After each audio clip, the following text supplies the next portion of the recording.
अरुबाळा, अगं काय बोलतेस तू? हे असं काय बोलते तू वेड्यासारखं? काय झालंय मला सांग. नाही नाही, काही नाही आत्या, मी सहज बोलून गेले. पारू, पारू थांब, शपथ आहे.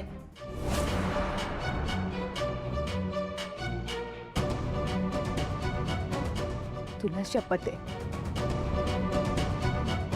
तुला तुझ्या मंगळसूत्राची शपथ आहे. आत्या, प्लीज सांग ना बाळा.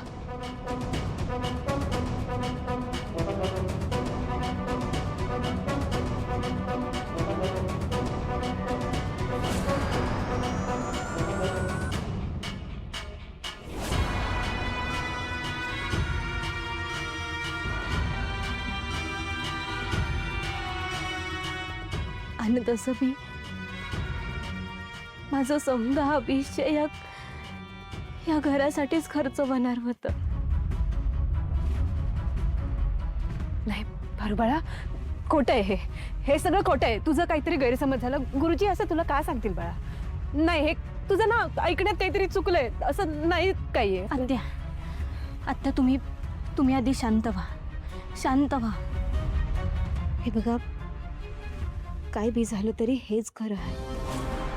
आयुष्य तुझं आहे, कुणावरही आयुष्य उधळून देणं इतकं सोपं नाहीये. पूजेचं समापन झाल्यानंतर तुला माघार घेता येणार नाही. तुम्हीच बघा ना आत्या, गुरुजींनी पूजा केल्यानंतरच तर समजा चांगलं होत चाललं या घरात. म्हणजे गुरुजी म्हणतात तसंच होतंय समजा. म्हणजे माझी जाण्याची वेळ आली आता. गप्प बस, असं काही बोलू नको. आत्या, हे बघा,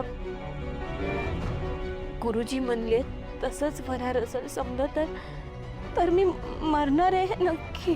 नाही बाळा, असं काही होणार. होय आत्या. हे बघा, मी जर जगणारच नसेल तर